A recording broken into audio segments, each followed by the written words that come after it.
y voy a permitirme hacer la presentación de mi pantalla para poder compartirla a ustedes y me dicen si la ven, por favor. Sí, profe, sí se ve. Ok, genial. Vea, el tema en realidad es lo que vamos a iniciar hoy. Vamos a juntar temas en algo que en la teoría dice que es la sostenibilidad de una cadena de suministros. Entonces, para sostener una cadena de suministros, pues se necesitan varios aspectos. Este título que el grupo 8, el grupo de 2 personas, el 8, ¿verdad? Abordó muy bien que era la responsabilidad social empresarial con la ISO 26000 y adicionalmente expuso diferentes aspectos de que implica la 26000, pero más allá de cumplir o no cumplir una norma, está consecuencias o formas de ver las cosas. Entonces, yo lo que quiero es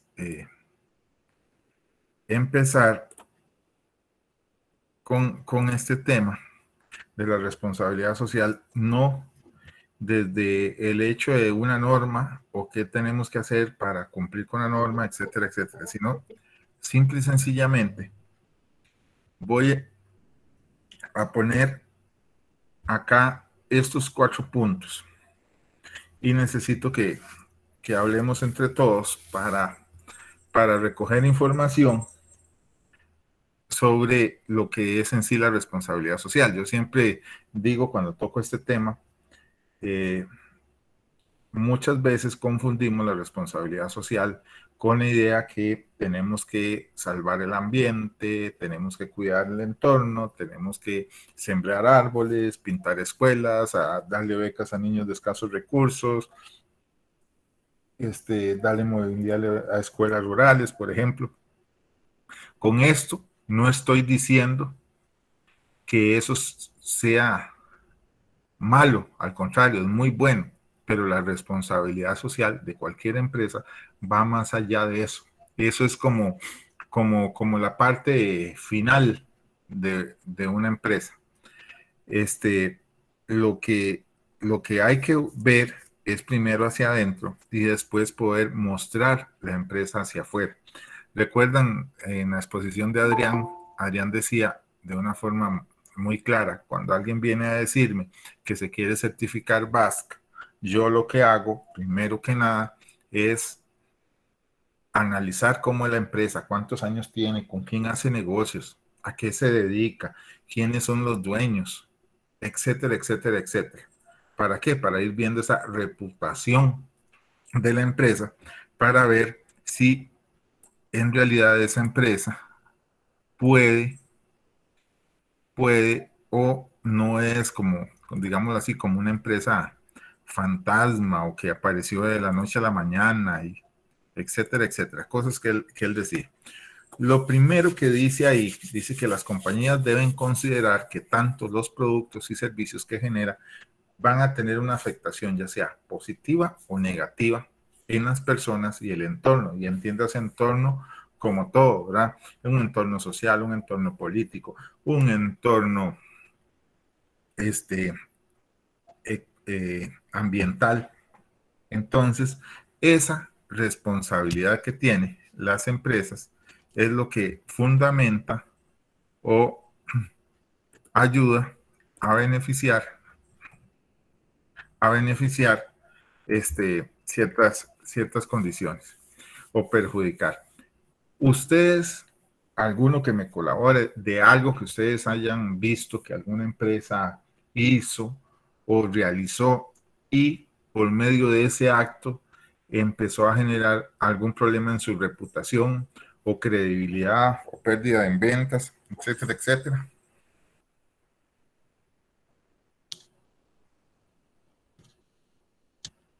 Nadie se acuerda de algo.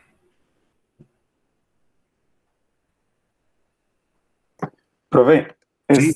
Tal vez el caso de los carros, es que no me acuerdo si era la marca Volkswagen, pero que fue hace muchos Ajá. años, Ujú, que algo habían hecho en sus motores, o sea, no recuerdo bien cómo era, pero como que decían que no contaminaban y sí contaminaban bastante, algo así era, ujú. Sí, sí, y sí. que sí tuvo muchas repercusiones negativas. Ujú, correcto. Compañero, permiso, sí, sí era Volkswagen, que daba una política supuestamente de un motor cero emisiones Ajá. garantizado, y cuando nos metieron a las primeras pruebas de revisiones técnicas de otros países, y se daban cuenta que nada que ver, que contaminaba todavía peor, más bien que motores viejos que ya estaban circulando. Ujú. Excelente. ¿Qué otro ejemplo? En el mercado automovilístico hay montones, profe, Ah, sí. desgraciadamente. Desgraciadamente hay montones en esa parte. Casi que cada 6 meses Toyota saca un boletín con fallas en los vehículos, Ujú, curiosamente, que están en el mercado estadounidense, donde son las ujú, medidas de control más estrictas. En defensa también saca buenas campañas para resolver el daño, pero ujú, cada cierto tiempo está en la lista de fallas ahí, incluso graves en el vehículo. Y la ujú, última, que fue la más sonada, fue la Tundra, la camioneta más grande que venden ellos, se quedaba pegado del pedal del acelerador. ¿Cómo ujú. se le queda estar pegado un pedal del acelerador de un carro que es como 3 veces más grande que cualquier otro carro en la calle? Correcto. Era un atentado. Sí, y vean ustedes todos esos aspectos de de lo que se refiere, ¿verdad? O sea, cómo es eso. Vean, por ejemplo, hace muchos años, tal vez la mayoría de ustedes no se acuerda, pero cuando fue el caso Caja Fichel y todo esto, hubo gente que agarró a piedra las oficinas y la farmacia Fichel eh, como protesta de ver lo que había sucedido. Pero vean ustedes que esto también puede generar un caso de corrupción cuando se le dice, hey, la Fichel, hey, yo no compro más en esa farmacia. Ya a través del tiempo, pues la gente, hay una consideración que hizo don José Figueres Ferrer, que decía que en Costa Rica no hay que preocuparse porque no hay escándalo que pase más de una semana.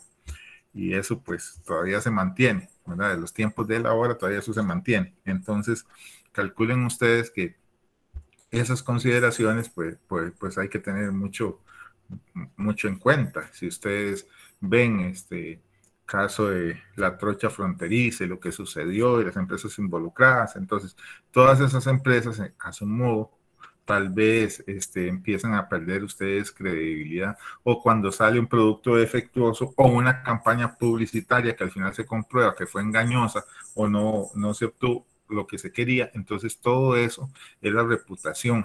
Al igual, como ustedes lo dijeron muy bien, el caso de Volkswagen, si Volkswagen dice que esto era cero emisiones y resulta ser que contaminaba peor de lo que ya existente, entonces la credibilidad de la compañía pues es cero. Entonces, cuando usted pierde credibilidad en sus clientes, inclusive en este, en sus mismos trabajadores, automáticamente empezamos a tener problemas.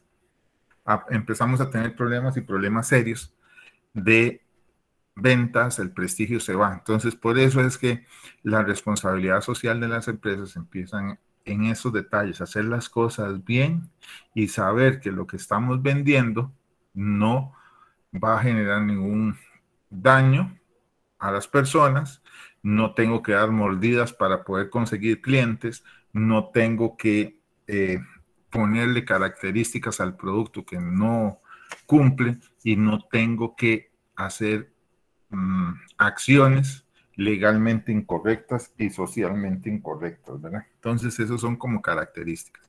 Vean que el segundo aspecto de la responsabilidad social es que nosotros como consumidores o clientes exigimos innovación, cosas nuevas, productos y servicios que sobrepasen nuestras expectativas. Y adicionalmente,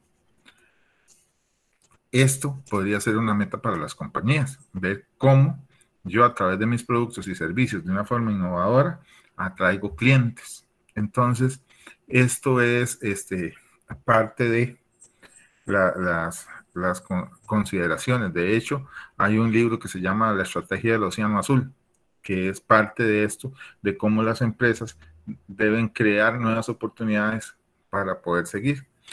La tercera, y aquí yo necesito la ayuda de ustedes. Vamos a hacer como una pequeña encuesta, a ver quiénes lo hacen y quiénes no.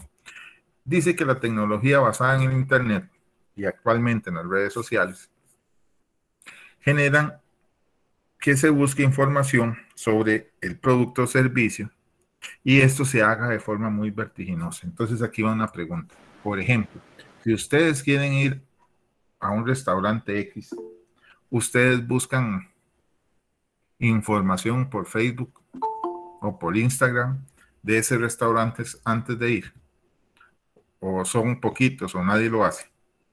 Profe, yo sí lo hago, yo me meto para ver qué tipo de promociones hay, sí, cómo se ve el asunto antes de ir. Ajá. ¿Y qué más buscan? Por ejemplo, ¿qué ven más? También para ver los comentarios que hacen las personas que los visitan, si son buenos o no. Si uno ve que son más negativos que positivos, mejor ni se acerca para no decepcionarse también. Profe, Sí. ¿a qué se refiere con vertiginosa? Veloz, rápido. Ah, ok. Gracias. Con gusto. ¿Ustedes creen que eso sucede con las redes sociales ahora?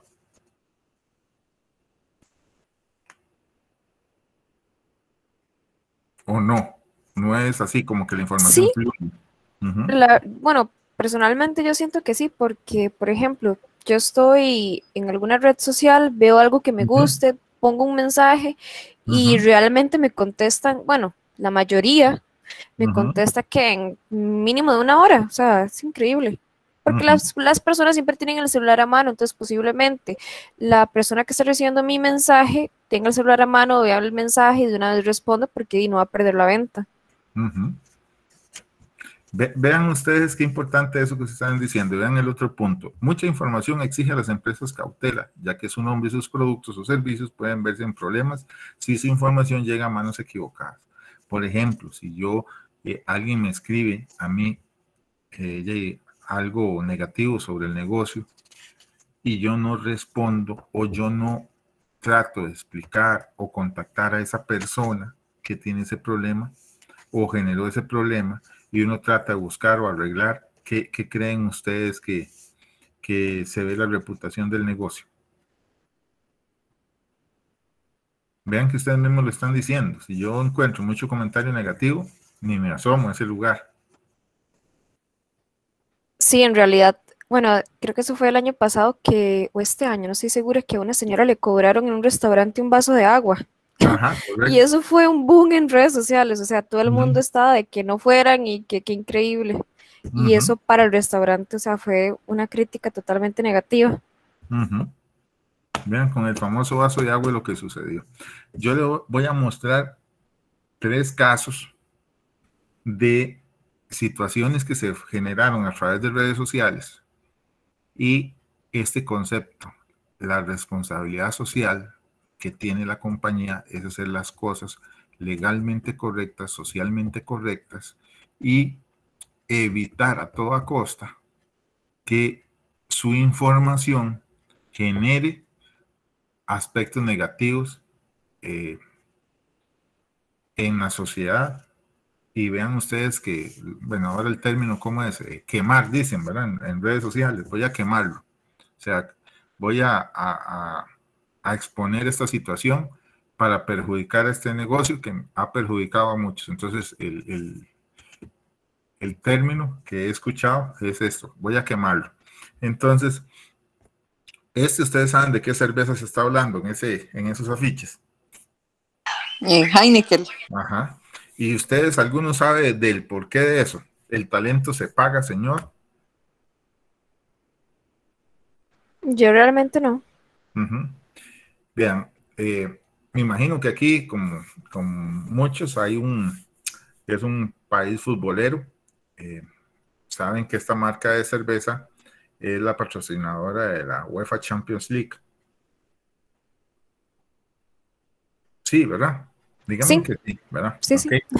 Antes de que eso sucediera, resulta ser que Heineken empezó a buscar cómo mejoraban el envase o el recipiente de la cerveza.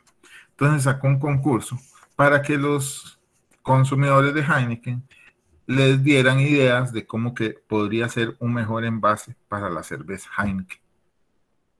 Entonces, en España, Francia, Italia, empezó en esto. O sea, usted quiere ideas gratis de mí y lo que me va a dar son solo 100 euros a la mejor idea. Para una empresa que vende millones de millones en euros al año. ¿Ustedes cómo lo verían? ¿Es justo? No, para nada. Sí, imagínense que le regalaban 100 euros y ya, y pues, no sé si 2 o 3 cajas de cerveza, algo así. Ese era el gran premio. Entonces, imagínense que esto empezó y en menos de una semana, Heineken tuvo que quitar la promoción o la idea grandiosa que tenía para mejorar su botella o recipiente. Tuvo que quitarle y eso le llevó 6 meses de vacas flacas en ventas. A los europeos resulta ser que no son como nosotros, que el escándalo pasa de una semana. La gente empezó a publicar, o como se dice en el mundo, a postear en el mundo digital,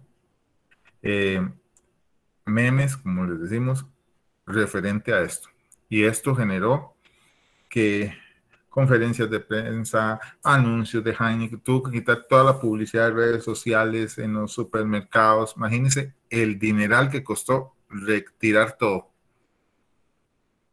Y esto le llevó mucho tiempo como ir limpiando la imagen. Por eso la mejor salida que tuvieron fue ser los patrocinadores de la UEFA Champions League, que eso es lo que como que levantó otra vez la marca, pero estuvieron pues muy mal. El siguiente caso, vean que esto, por un concurso, una publicidad que ellos querían encauzar hacia un lado, ¿verdad? Ahora vea por esto. Esto, ¿ustedes han visto esta marca? Sí, profe. Ajá. ¿Eso es qué es?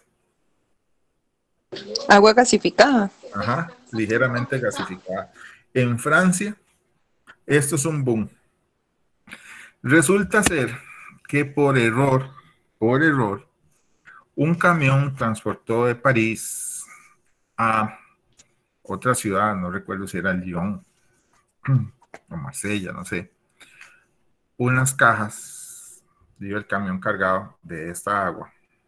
Entonces resulta ser que anteriormente él había llevado combustible y se impregnó las paredes. Al impregnarse las paredes, se le empezó a pasar ese combustible y empezó en ciertas botellitas a transferírsele el benceno, o sea que es un componente de la gasolina que es cancerígeno, etcétera, etcétera. Entonces ellos lo que estaban llevando era un montón de estañones antes de llevar el agua y tenían una demanda muy grande y contrataron, como quien dice, yo me paro ahí y digo, usted tiene ese camión, me puede hacer un transporte de aquí a tal ciudad de este producto, porque no estoy dando abasto con la demanda. Entonces yo, recuerda una de las que dijo Adrián en la exposición, yo tengo que cerciorarme a quién estoy contratando y no solamente porque me voy a meter en el asunto que me va a involucrar con droga,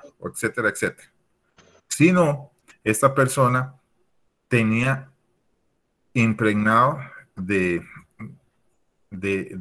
este combustible, que en realidad, la memoria no me falla, es el que se utiliza para la calefacción, el gas butano, pero adicionalmente había transportado gasolina en estañones y para unas lámparas, no sé qué. La cosa es que eso hizo que se transfiriera partículas de benceno a las botellas, aunque estén acá y todo lo demás, y hubo gente que tomó y le generó problemas y empezaron a ver, y cuando ya empezó a salir el escándalo, esta empresa estuvo a punto de quiebra en cuestión de un año.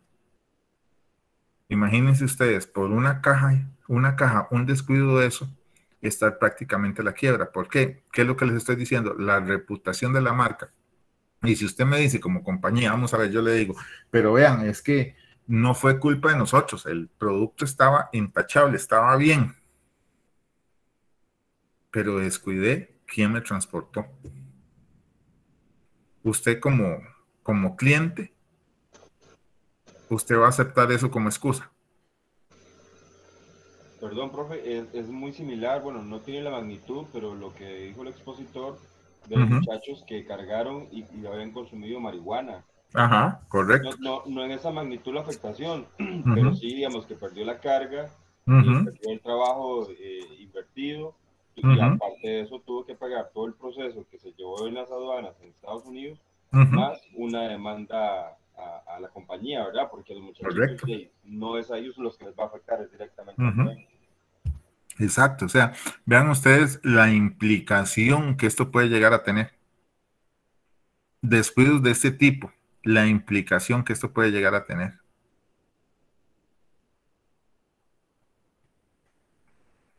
¿Cómo funciona esto, verdad? Entonces, esto son como características que tenemos que medir y ver. O sea, acá hay ¿cómo sería? Mucha tela que cortar. O sea, son detalles que una empresa como esta no puede dejar de lado. Entonces, ¿por qué les expongo esto?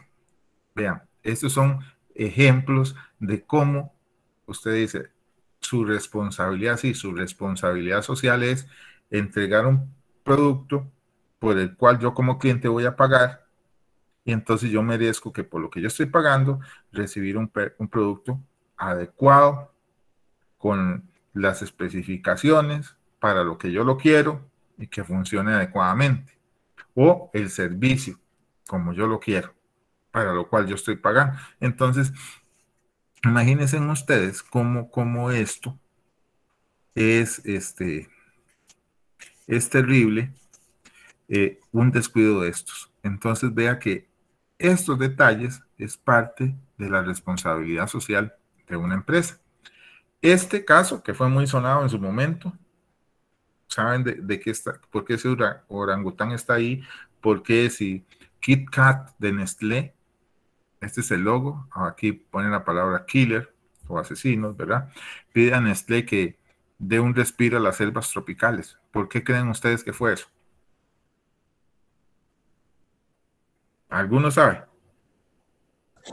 Profe, no estoy segura, pero es que me parece que muchos de los productos de Nestlé sí usan mucho lo que es el aceite de palma. Correcto. Tal vez por ahí iría la cosa. Exacto, por ahí va la cosa. Entonces resulta ser que en un sector en África, ellos talaron hectáreas, que era un santuario para los orangutanes. Y ellos hacen 12 migraciones en el año. Y de un momento a otro se encontraron que ya no estaba su selva. Y los orangutanes más viejos se quedaban ahí y eran presas de otros animales. Ya no tenían bosque, ya no podían cruzar a un lado. Las reservas de agua se le empezaron a agotar, ya no tenían dónde recoger frutos. Y eso fue un escándalo que Nestlé, por más que dijo que fue otra compañía que había hecho esto, que no era de ellos, pero todo el aceite de palma era para los procesos de ellos. Entonces tuvieron que invertir un montón de millones en reforestar y ver qué hacían con los orangutanes y demás. Y eso fue todo un espectáculo que inclusive en la empresa, sede en Suiza, por semanas había manifestantes con pancartas disfrazados de chimpancé o de orangutanes y etcétera, etcétera, y exigiendo, fue tal que la Comunidad Económica Europea le dio un ultimátum a Nestlé: o arreglaba la situación o iba a impedir la venta de los productos de ellos. Imagínense ustedes lo que es decirle a Nestlé: no va a vender más en Europa. Entonces, profe, ¿y Nestlé es una empresa, qué dijiste? ¿De qué país? La sede está en Suiza. Okay. Y esto fue algo pues devastador, ¿verdad? Entonces vean ustedes que estos tres casos, vean, el primero, por una campaña publicitaria que pueda generar algún problema. El segundo, por un descuido en el transporte. El tercero, por no saber qué es lo que está haciendo una empresa, un proveedor mío, al cual yo le compré y le estoy diciendo que me compre hectáreas para sembrar palma africana, y resulta ser de que yo no estoy al tanto de lo que están haciendo otros en mi nombre, y la reputación mía cae por los suelos. Entonces, vean ustedes lo que es el término en la práctica, la responsabilidad social. O sea, mi empresa, mi logo, mi producto, mi servicio es el que está ahí en el aire, ¿verdad? Entonces hay que tener muchísimo cuidado con esto. Entonces, entonces nada más vean ustedes cómo ciertos detalles y descuidos. El otro caso que les podría comentar es el caso de Euro Disney. Cuando Disney se le ocurrió que había que hacer un parque temático en Europa, se invirtieron millones de dólares. El lugar que escogieron fue en Francia, un lugar de las mismas dimensiones que en los parques de Estados Unidos. Y ellos abrieron, y 3 meses después de haber abierto tuvieron que cerrar. Y perdieron por 100 millones de dólares. Y tuvieron que invertir 100 millones más en transformar el parque. Y las razones, ellos piensan que el Disney de Europa tiene que ser el parque igual que en Estados Unidos. Entonces, por ejemplo, solo vendían comida rápida. Para los europeos eso era imposible. No vendían ni cerveza ni vino. Para los alemanes eso era terrible, y los demás europeos, ¿cómo no iban a almorzar con vino? Tenían parqueos y parqueos enormes, y los europeos llegaban en tren, en bus o en bicicleta. Entonces, la idea que ellos decían era, pero ¿para qué? No puedo sentarme a tomar vino. Hicieron un montón de hoteles, y la ocupación de los hoteles era solo de una noche. ¿Por qué? Llegaban, disfrutaban del parque, se quedaban, y al mediodía se iban para otro lado a visitar otros lugares.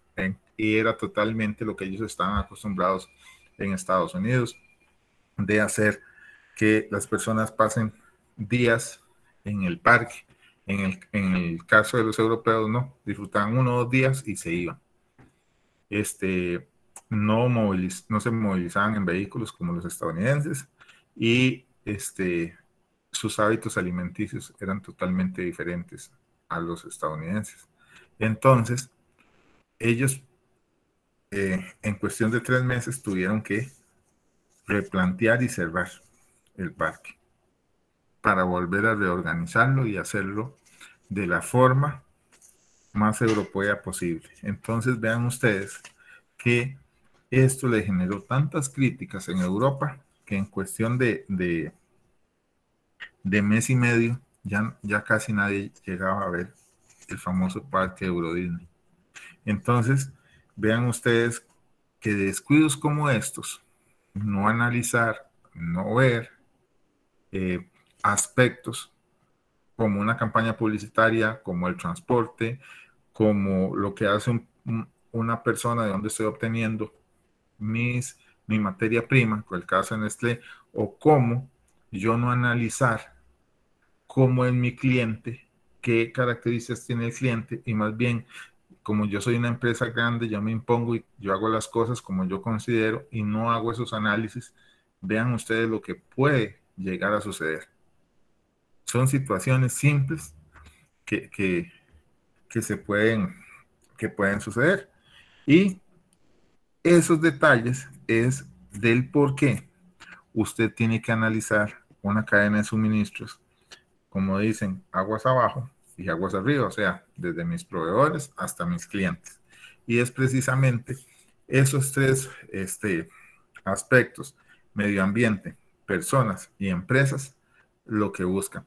Y esta bolita que está acá, la que dice empresas, que dice reputación, y rentabilidad. Yo lo que siempre digo en esta parte es, ninguna empresa va a planear hacer actividades para ayudar al medio ambiente, ni ayudar a personas o a las comunidades si antes no tiene rentabilidad o si en algún momento tuvo algún problema con su reputación. Entonces, esto son las características: planeta, empresas y personas, pero la reputación y la rentabilidad de las empresas es lo fundamental.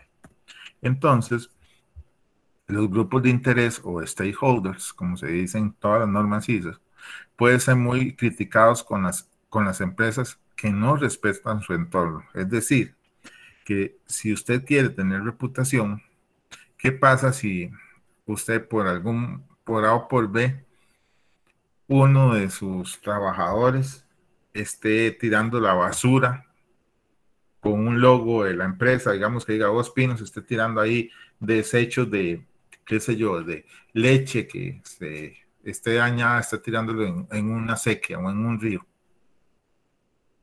¿Qué harían ustedes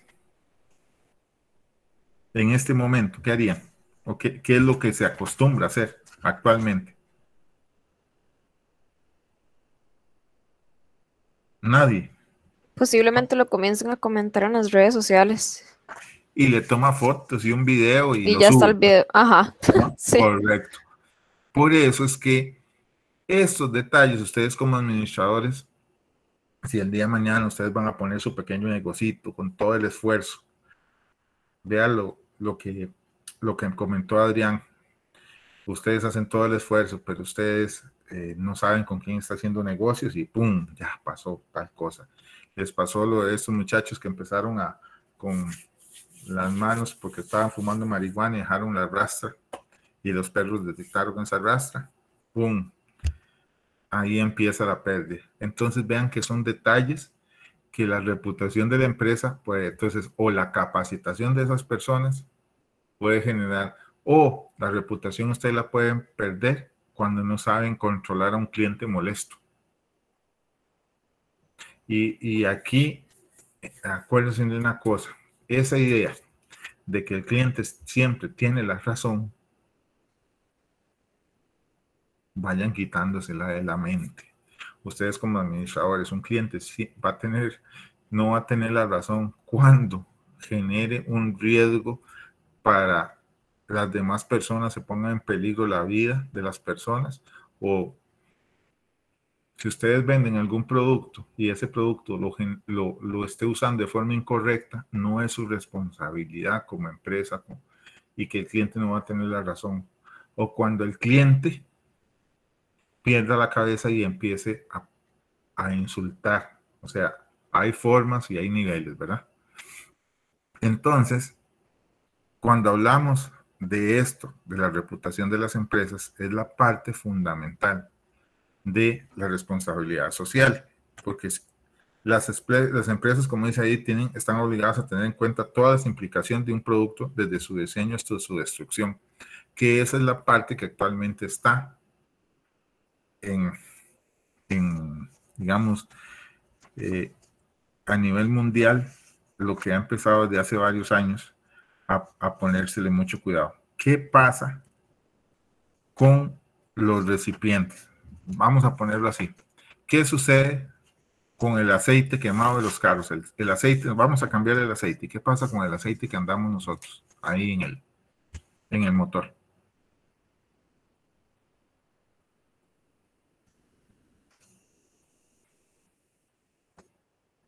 Chicos y chicas. Nadie sabe nada.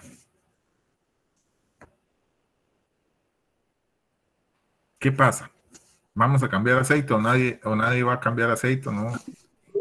Profe, eso se tiene que desechar en unas tanquetas, las tanquetas cogen y, mal no me equivoco, eso está digamos, con los altos hornos de las fábricas de productoras de cemento. Ajá. Para quemarse ahí, digamos, de manera apropiada, según tengo entendido. En mis tiempos, viera que compraban el aceite quemado y lo echaban cuando había muchos en las fincas, que habían, especialmente en el café, que había, se hacía mucho polvo en la entrada, entonces vertían el aceite quemado para que no se hiciera polvo tanto y que no se llenara las casas de polvo. Entonces, eso era lo que hacían. Después se empezó a comprobar de que la lluvia lo que hacía era, en poco a poco, introducir ese aceite a las diferentes capas de la tierra hasta en algún momento tocar los ríos subterráneos o mantos acuíferos, y en algún momento eso iba a llegar a que personas tomaran desagüe contaminado. Entonces son cosas que a través de la historia se han dado, y por la conciencia que poco a poco vamos teniendo, pues se ha dejado prácticas. Eso es igual cuando compramos una computadora, un teléfono, ya cuando ya no funciona, hay que hacerlo responsablemente. Entonces eso es un asunto de cultura, eso es un asunto de capacitación y de que las empresas busquen, por ejemplo, las empresas, yo voy a atraer una marca de aceites, entonces los recipientes de aceite que se venden, esos recipientes se les tiene que dar un adecuado desecho. Entonces la empresa importadora de esos aceites es corresponsable de lo que el cliente final haga. Por eso ustedes ven campañas de reciclaje, estos hacen que las municipalidades, por ejemplo, hagan campañas donde van a recolectar basura no tradicional, entre otras cosas. Entonces, el hecho de que las bolsas plásticas se vayan sustituyendo por bolsas de papel, que nosotros en el supermercado tenemos que llevar bolsas de tela, son aspectos que tenemos que ir poco a poco cambiando nosotros para poder tener un mejor planeta. Entonces vean que esa reputación va a ir de la mano con lo que la empresa impulse. Por esto, la responsabilidad social se va a centrar en hacer lo correcto y hacerlo de manera correcta. O sea, el hacer lo correcto es que todos mis procesos, la forma de operación, está acorde a la ley. Y hacerlo de la manera correcta implica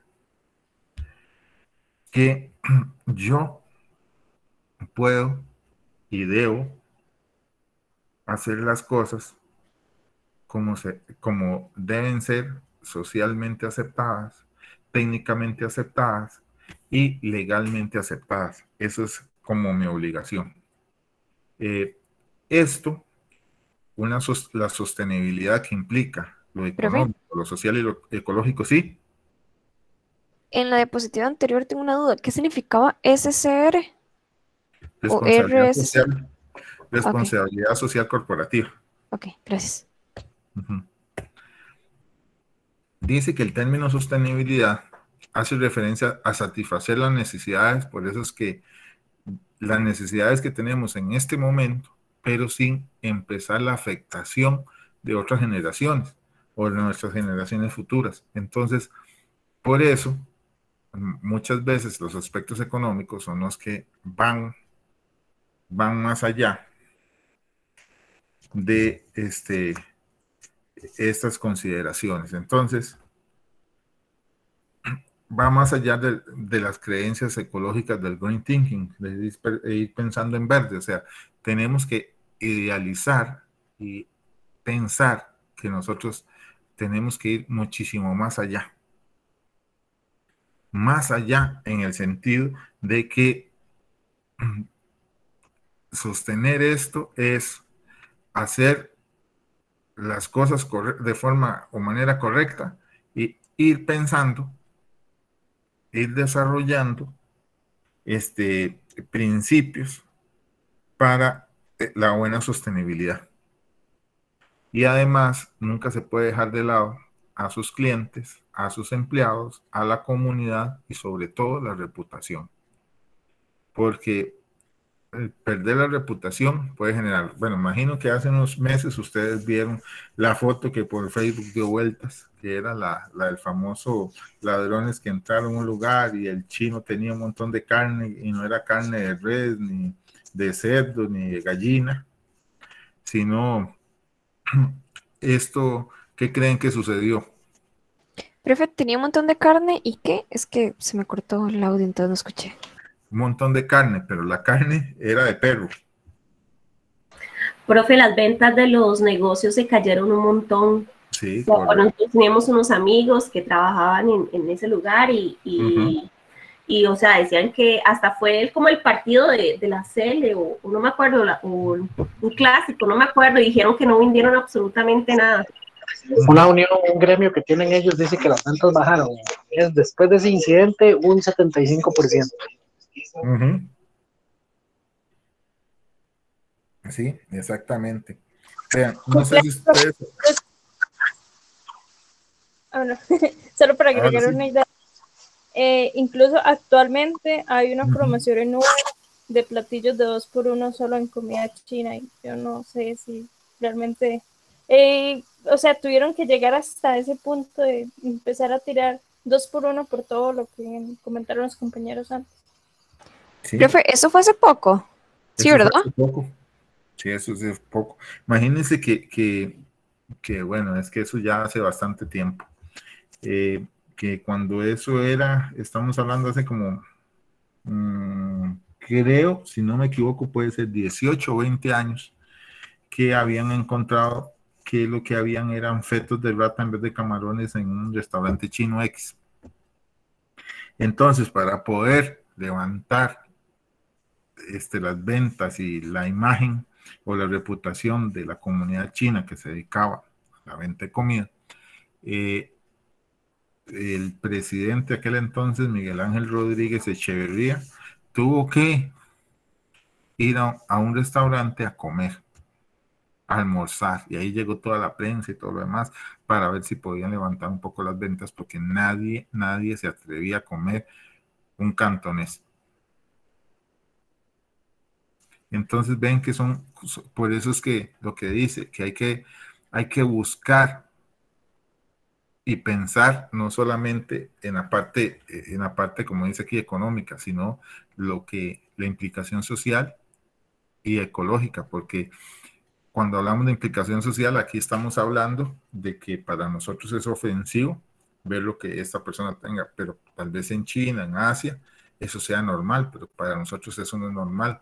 Al igual que ciertas campañas publicitarias que puede ser que para una región sea aceptado, ¿verdad? Por ejemplo, acá si aparece un tipo con 5 o 7 esposas, es algo terrible, pero ya para los árabes es algo normal. Entonces, esas condiciones es lo que se tiene que analizar cuando se hace una campaña publicitaria o se saca un producto. Ese producto por A o por B puede generar alguna situación específica con las creencias religiosas de alguna persona, puede ser ofensivo para un grupo étnico. Entonces, todo esto es lo que hay que considerar. Por ejemplo, Eric Lonis, el exportero de Saprissa, comentarista y demás, había, hablando de carros, un pick-up de Isuzu, creo que era, que el anuncio era el que decía que papi es papi, y eso generó esa secuela de machismo.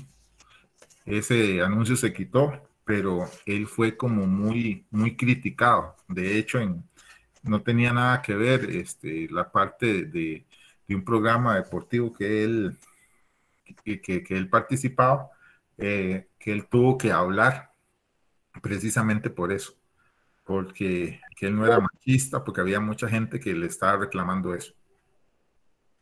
Pero de hecho el carro quedó bautizado como papi. Exactamente, el carro quedó bautizado así. Sí, esos son como aspectos que hay que tener mucho cuidado. Porque, bueno, entre parte y parte el morbo generó venta. Igual el vehículo no era un buen vehículo, ni nada por el estilo. La tendencia en ese momento que generalizó la imagen y ya la dejó marcada como el carro, independientemente de cualquier otra campaña que hicieron, es Pablo. Así es. Ok, vean por ejemplo esta parte que hablaba acá, que uno tiene que satisfacer las necesidades presentes, pero sin componer las futuras. Estos aspectos es de lo que les decía, que desde la materia prima hasta la parte de disposición final es lo que hay que buscar. Y si bien es cierto, hay impactos ambientales que en cualquier aspecto o cualquier parte de los eslabones de una cadena de suministros va a generar ya sea pérdida de naturaleza por extracción o por el impacto que pueden hacer el mal manejo, contaminación, por el caso que fue muy sonado, el de Cruzitas, por ejemplo, todo lo que, y a pesar de que se sigue extrayendo oro, pero se va para otro lugar, la afectación ahí quedó.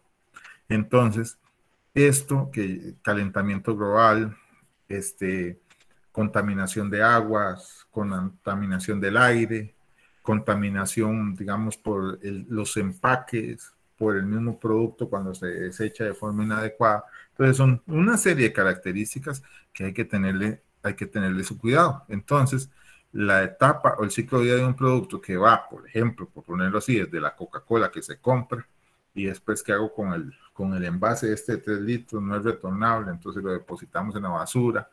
Y todo esto hace que estas compañías tengan que buscar cómo hace que el consumidor prefiera otro tipo de empaque que le pueda generar esta parte que el uso de empaques reciclados o empaques que puedan tener otro uso. Entonces, cuando, y acá decía, recuerden que yo puedo pagarle a alguien como lo hacía Nestlé para que me busque tierra, comprar para sembrar palma.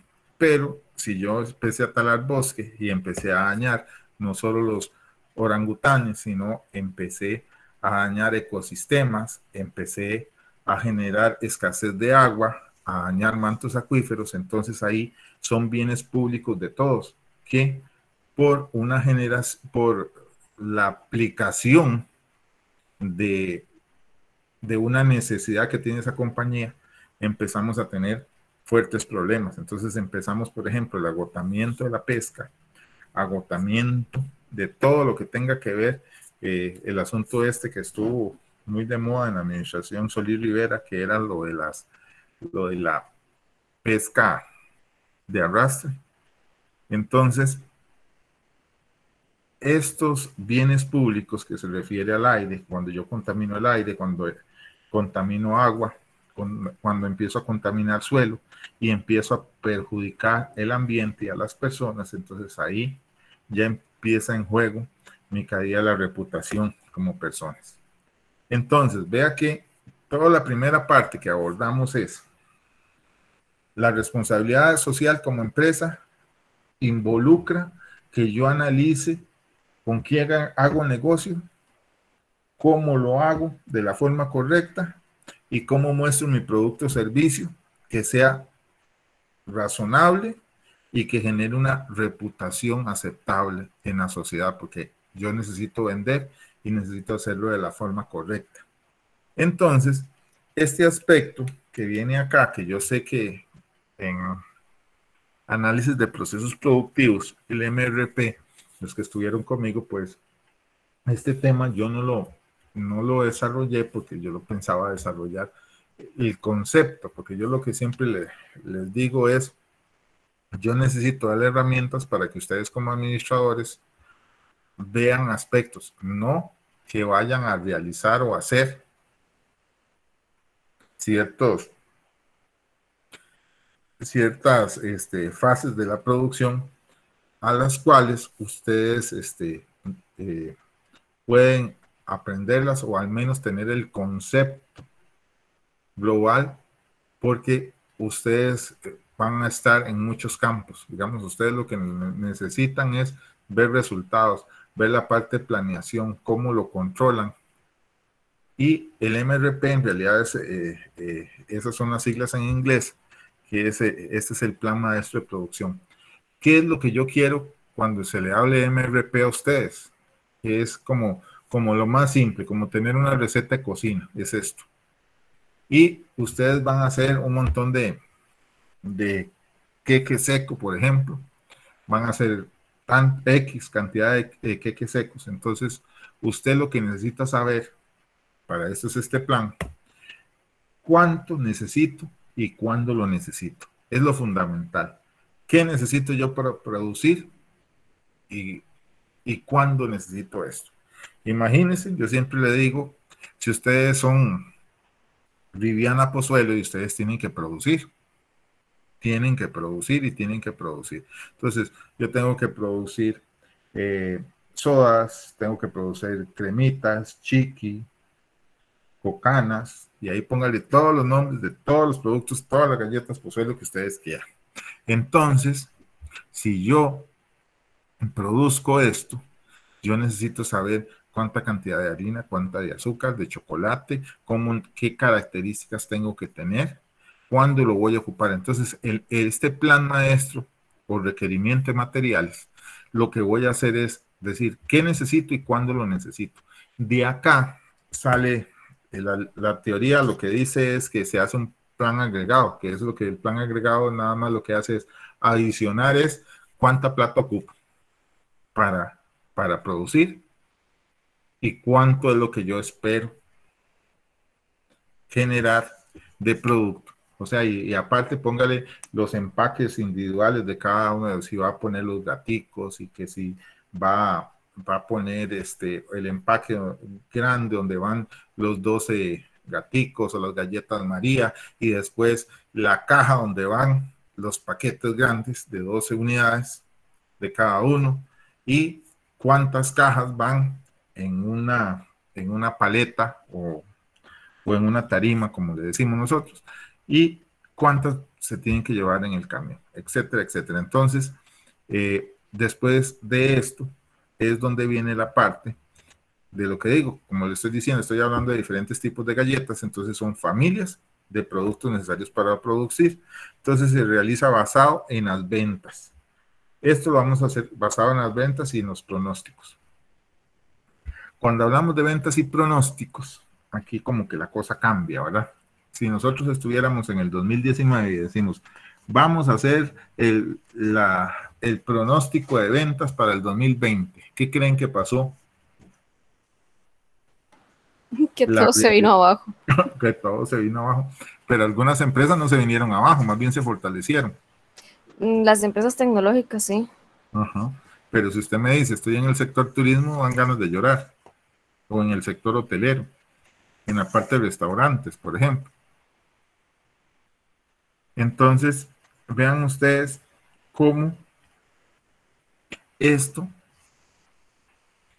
esta situación puede cambiar de un momento a otro. Por eso las proyecciones de ventas se van a hacer obviamente con datos del pasado, pero necesitamos agregar algo yo siempre le digo, es como estar en la caja de bateo. Tenemos que predecir y esto puede ser que tengamos un home run y puede ser de que nos saquen. Pero en realidad es esto. Lo que yo quiero es el plan maestro de producción, lo que va a decir ustedes, qué necesita y cuándo lo necesita. Del qué necesita y cuánto, ¿verdad? Y cuándo y cuánto va a generar, cómo usted va a organizarse con sus proveedores. De hecho, el resumen en la siguiente filmina, tenemos que usted tiene que tener una capacidad de producción y tiene que tener un inventario, que ya al principio de la clase, del curso, empezamos a hablar de los inventarios. Una demanda que muchas veces el marketing pues ayuda y un flujo de caja que es el que va a soportar nuestra capacidad, nuestro inventario y ver si somos capaces de mantener esa demanda. Para esto se va a hacer una planificación de ventas, operaciones. Acá es donde viene la parte de por qué es tan importante saber cuánto voy a producir y cuándo voy a necesitar, porque aquí es donde viene esta parte de aprovisionarme, o sea, decirle a mis proveedores qué necesito, cuándo lo necesito y en qué condiciones o características de calidad necesito esos productos. Entonces, esto hace que mi capacidad de producción, mi inventario y mis relaciones con proveedores haga que yo esté revisando continuamente. Después está la parte de recursos humanos y planificación del personal. O sea, vea que para yo planificar, yo necesito apoyo externo, que van a ser mis proveedores, y voy a necesitar mi apoyo interno, que van a ser mis trabajadores. Después viene el plan maestro de producción, el plan de necesidades de materiales, y estos dos se pueden modificar dependiendo de lo que suceda acá, dependiendo de lo que tenga yo aquí de capacidad para poder programar y ejecutar mi plan. Entonces vean que con esto lo que yo les quiero decir, cuando yo diseño qué voy a producir y cuándo lo voy a hacer, me va a tener muy de la mano mi capacidad de producción, el inventario que yo tengo y la necesidad de poder comprar a mis proveedores en tiempo, porque si yo voy a producir el lunes 14 de junio X cantidad, yo eso ya lo tenía que haber tenido planificado con tiempo, porque no le voy a decir al proveedor, ya necesito 100 sacos de harina para el lunes, porque el lunes a las 8 de la mañana tengo que producir. Pues, no sé si el proveedor tenga esa capacidad hoy a las 5 de la tarde, que le avisé, de entregarme eso el día viernes o el sábado. No sé si tendrá esa capacidad. Entonces, para eso, yo tengo que ir planeando. Recuerden que una de las grandes atributos que tiene la administración es la planeación. Entonces, esto son circunstancias que tiene. Entonces, aquí es donde viene el juego, con quién hago negocios, cómo es mi relación con los proveedores, porque acuérdense que parte de la responsabilidad social es mi planeación, lo que yo quiero hacer y con quién yo hago negocios. O sea, lo que se dice, aguas abajo de la cadena de suministros van a ser mis proveedores y para arriba están mis clientes. Entonces, por esto, y veamos este video para que ustedes vean parte de lo que, cómo funciona esa parte de distribución interna. Y esto es más que todo para generar detalles que muchas veces no se ven. El Centro Logístico de Amazon España nos abre sus puertas para enseñarnos el recorrido que siguen sus productos una vez hemos realizado la compra en su web. ¿Quieres ver cómo se trabaja en Amazon? Una vez recibimos materiales en pallets y los camiones pasan por control de calidad antes de recibirlo realmente en nuestro sistema. Puede ser que hay un producto que es nuevo, que no hemos tratado antes, pues pasa por el proceso de Cubiscan. Cubiscan quiere decir ahí medimos el producto y pesamos el producto. ¿Por qué? Porque en el proceso más tarde, sobre todo a nivel de paquetar el producto, sabemos qué caja o sistema dice directamente a la persona que empaqueta el paquete qué caja que coger. ¿Vale? Una vez que hemos pasado el control de calidad, pasamos a Receive, finalmente del sistema, y vamos a ubicar. ¿Cómo ubicamos en Amazon nuestros productos? Pues que no es normal como en otras empresas, a lo mejor, pero nosotros ubicamos dispersa por todo el Amazon. ¿Por qué? El momento que nosotros tenemos buscar las unidades, buscamos un batch de unidades, no vamos por pedido. Y es mucho más fácil, el sistema dice a la persona que busca estas unidades por dónde tiene que ir. Y es mucho mejor a nivel de productividad, a este nivel, para que no tengan problemas, pero sobre todo a nivel de proceso, que tenemos estos productos dispersos por todo el Amazon. Una vez que tenemos todos los productos, le enviamos al packline. El packline quiere decir donde entregamos el paquete. para luego enviar al cliente final. Una vez que hace el clic el cliente, el sistema, el proceso de Amazon, tal como nosotros pensamos, viene del cliente hacia atrás. ¿Qué quiere decir esto? El cliente hace clic, nosotros calculamos cuándo tiene que salir el camión, porque sabemos cuándo el cliente quiere su producto. Una vez que el transporte sabemos cuándo tiene que salir de nuestro almacén, sabemos cuándo tenemos que hacer el pick, cuándo tenemos que preparar el pedido y cuándo tenemos que tener material. Es realmente defender a nuestro cliente y realmente el obsesionar que estamos con el cliente para la experiencia del cliente sea tan alta. Ahora sí, vieron lo que él mostró en el video, o sea, con un clic, entonces uno empieza con el tiempo de preparación. Es exactamente lo que estamos hablando, que buscar, planear cómo yo entrego ese producto que me están solicitando en el menor tiempo y obviamente con las condiciones de calidad que me dicen. Entonces, la estrategia de suministros, y aquí vamos a empezar a hablar sobre los proveedores, que es fundamental. Entonces, los proveedores, hay varias estrategias. Cuando hay muchos proveedores, o sea, cuando yo tengo bastantes proveedores que me pueden dar ese producto, me pueden dar ese servicio. Vean que ahí lo que dice muy claro, por lo general lo que yo busco es el que me dé el mejor precio o el precio más barato, el que yo considere. Ustedes como administradores solo tomarían la decisión por el precio.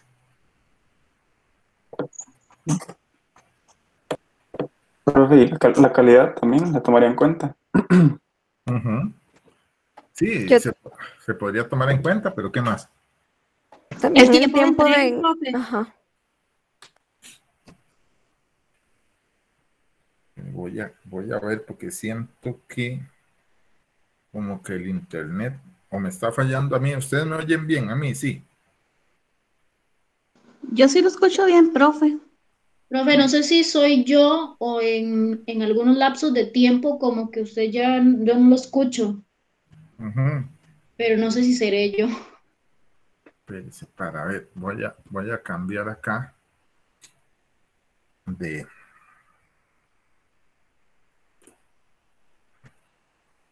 A ver si tengo el chance acá para cambiar.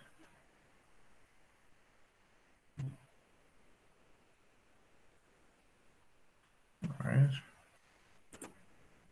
por aquí tengo otra.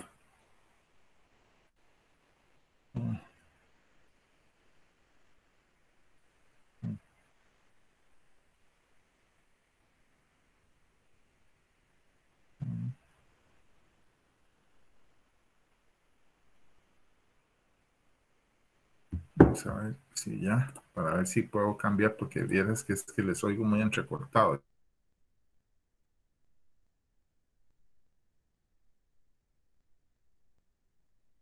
Ahí me escuchan. ¿Me escuchan, chicos? Sí, profe. Sí, profe. Ahora sí. Entonces, les preguntaba, gracias, les preguntaba, muchos proveedores, entonces lo que yo busco es el mejor precio, el precio más barato. Ustedes como administradores, ¿qué pensarían? ¿Es solamente eso lo más importante?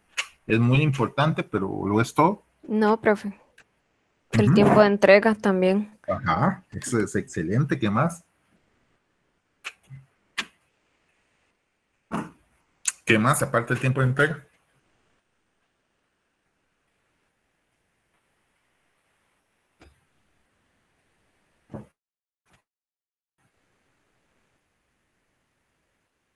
¿Y me colabora más ahí?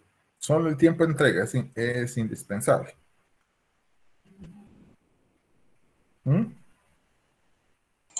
Que el producto llegue en buen estado. La marca del producto que estoy adquiriendo, y a veces, por muy duro que sea el nombre, la marca del producto, la garantía, el cambio, evoluciones, la cercanía del proveedor respecto a donde yo estoy ubicado, todo eso influye. Si tiene transporte, si el transporte lo tengo que asumir yo, si el transporte lo va al proveedor. Correcto. Vean ustedes que todos esos detalles hay que evaluarlos. O sea, yo sé que tengo muchos proveedores, entonces si este me queda mal puede ser otro, pero yo tengo que tener cómo medir a esos proveedores, cómo saber si no me va a quedar mal. O yo necesito esto para el miércoles y resulta ser que no me lo entregó el miércoles, no me lo entregó el jueves, no me lo entregó el viernes y ya empiezo yo a tener problemas de producción. Entonces son aspectos fundamentales en las cadenas en las cadenas de suministros. ¿Con quién hago yo negocios? El otro aspecto se da mucho cuando hay ciertos servicios o ciertos productos que son muy especializados. Y entonces tengo pocos proveedores. Si bien es cierto, son compras a corto plazo, puede ser, pero hay que buscar una relación a largo plazo porque no hay mucho donde yo obtener. Entonces aquí empieza como una negociación porque imagínense ustedes si yo no tengo muchos proveedores y en el mercado son muy pocos y hay otras empresas, al igual que yo, que necesitan de esos proveedores, pues acá pueden generar problemas. ¿Por qué? Me pueden subir mucho el precio o que otro de la competencia le ofrezca pagarle más porque lo necesita de urgencia. Entonces, ¿qué empiezo yo a tener? Muchos problemas. Empiezo a tener muchos problemas. Porque puede ser que esos pocos proveedores me dejen a mí a un lado y le entreguen a la competencia porque le ofreció más o porque yo no tengo una relación con ellos. Yo soy un comprador ahí eventual, entonces obviamente le van a dar prioridad a eso. Entonces, vea que todo eso se tiene que evaluar. Ahí implica la parte de hacer contratos, de que esos contratos en su momento puedan penalizar si se incumple, pero siempre téngalo presente, que por más contrato, por más penalización y por más lo que usted quiera, el problema lo va a tener usted si usted necesita ese servicio o si usted necesita en determinado momento ese producto y no se lo entregar. La integración vertical. ¿Alguien ha escuchado hablar sobre la integración vertical? Eso es muy dado. Y en administración, pues es de gran importancia.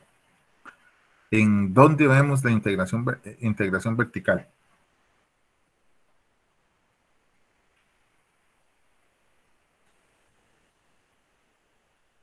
Ninguno. Profe, yo no recuerdo haber escuchado integración vertical. Sí, yo tampoco realmente no conozco el término. Ok, vea, el ejemplo más fácil para entender esto es lo que hace Apple. Apple empezó a hacer lo siguiente. Yo necesito proveedores, entonces yo voy a decir, mira, vamos a hacer un negocio. Usted me va a producir a mí esos componentes. Yo le voy a garantizar siempre que usted me va a producir esto. Yo no voy a producir esto con otra empresa, sino con usted. Y le voy a producir tantas cantidades. Y puede ser de que la empresa sea muy pequeña y apenas pueda salir avante con eso, pero la empresa está contenta porque va a tener asegurado la producción de esto. Eso se va a hacer tal vez por un contrato de 6 meses, 1 año, 2 años, dependiendo. Y si la empresa no tiene mucha capacidad, entonces yo le voy a decir, bueno, yo necesito que me produzca 1 millón de partes de esto y hable con otra empresa y usted tenga mayor capacidad, produzca mis 5 millones de partes.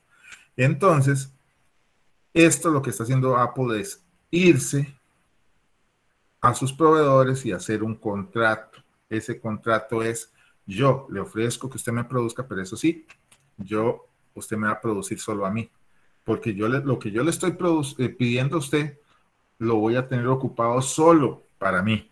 Entonces, ¿qué es lo que garantiza Apple? Que él sea el único cliente que tenga estos proveedores, para así poder controlar lo que ellos hacen, para poder estar seguros que no me van a quedar mal a la hora de entregarme. Yo fiscalizo que lo que estén produciendo esté acorde a mis especificaciones. ¿Entienden ese concepto? ¿Sí?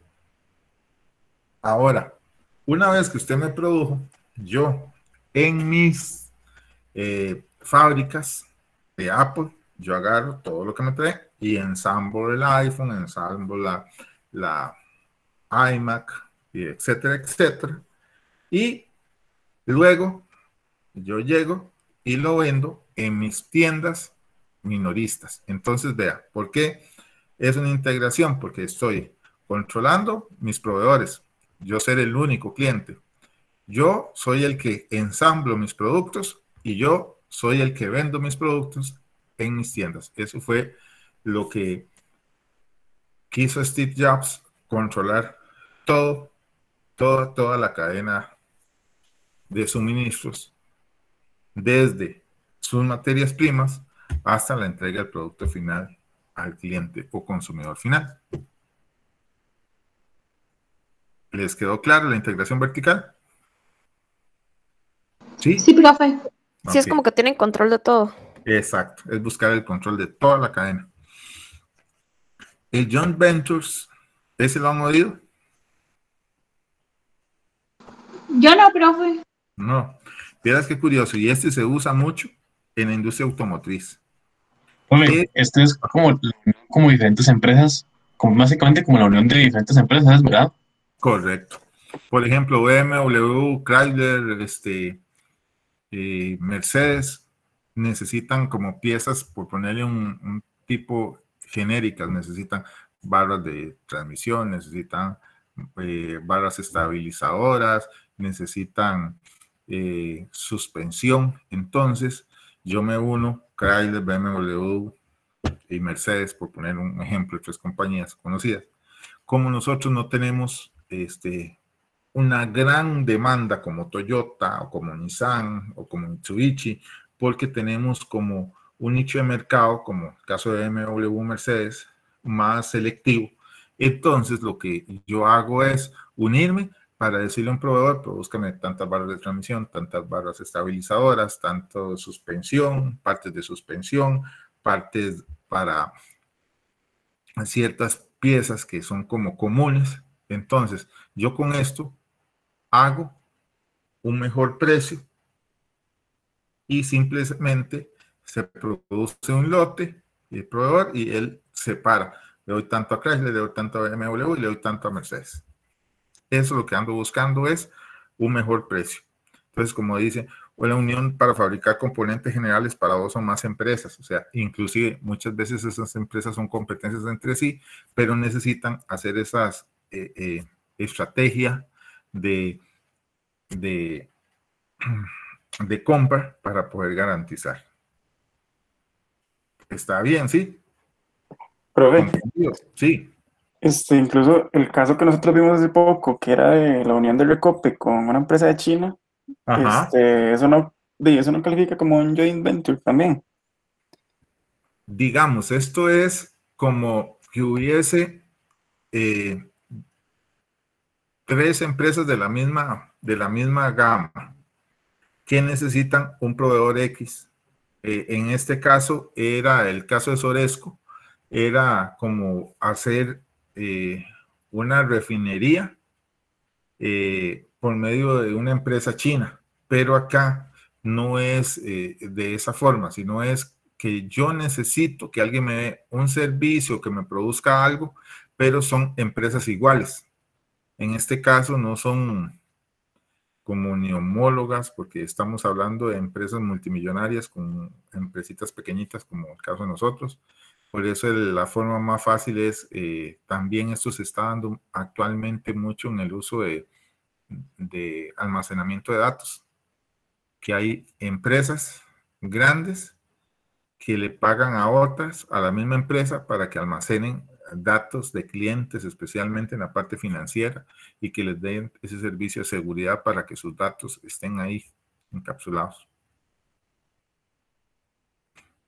¿Está claro? Sí. Sí, profe, muchas gracias. Perfecto. Este otro que sigue, la red Keretsu, es básicamente esto es para hacerlo, es de la industria japonesa. En Japón, ustedes saben que las relaciones son de por vida. Entonces, había unas cláusulas hasta hace un tiempo atrás que usted llegaba a trabajar a una empresa y prácticamente usted trabajaba ahí toda su vida laboral hasta que se pensionara, o sea, era como un trabajo perpetuo. Y esto lo empezó a desarrollar en realidad Toyota con ciertos proveedores que fabricaban partes para ellos y eran proveedores pequeños. Entonces, ¿qué fue lo que hicieron? Vean que en integración vertical yo hago un contrato con usted, proveedor, y yo le voy a pedir que usted me produzca tanto, pero solamente va a trabajar conmigo. En este, aparte de hacer eso, le decían, mira, yo necesito que usted actualice su equipo. Yo lo voy a capacitar a usted y adicionalmente yo le voy a ayudar financieramente para que usted crezca, compre equipo, compre material, etcétera, etcétera. Entonces vean ustedes cómo estas redes lo que hacen es una integración vertical, pero lleva un apoyo financiero, un apoyo de capacitación para poder estar como si usted fuera parte de mi sector productivo que producen los mismos niveles de calidad, con la misma equipo maquinaria y con el espacio necesario para poder hacerlo. Entonces, estas redes tienen la condición que es como en Japón, prácticamente podemos decir que es una relación de por vida en las empresas. Y también Nintendo tiene esto y el más común es en la industria automotriz. También lo empezó a hacer Sony, pero es básicamente eso. Entonces, la diferencia entre la integración vertical y las redes Querexo son ciertos proveedores que la empresa le da capacitación, les ayuda financieramente y hacen una relación comercial y de secretos y demás, casi que a perpetuidad. Entonces, la integración vertical es toda la cadena. Esto es hacer colaboración entre el proveedor y la empresa, en el caso de Toyota, sus proveedores, en el caso de Nintendo y sus proveedores. Ahí tenemos claro, ¿sí? Profe, ¿y solo lo hacen con empresas pequeñas o también puede ser una empresa grande? Pequeñas. Nada más. Pequeñas y medianas, sí. Ok. Ok. Bueno, perdón. Y el último son las empresas virtuales como Amazon, donde usted puede comprar, etcétera, etcétera, que esas son más que conocidas, ¿verdad? Entonces vean esas estrategias de proveedores, si son proveedores, muchos proveedores, pocos proveedores, integración vertical, joint ventures, redes Querexo o compras con proveedores virtuales, que son los que solo se podrían encargar de entregar como un producto X o dar un servicio. Recuerdan que Adrián Arguedas decía muy claro, los riesgos de las cadenas de suministro pues van desde el transporte marítimo, cómo llegan, cómo se transporta en puerto, aduanas, cómo se controla, cómo se revisa, se almacena, se empieza a distribuir, se controla, se observa hasta llegar a un cliente final. De todo esto existen una serie de riesgos y los riesgos aquí van a estar muy de la mano con la relación que usted tenga con sus proveedores.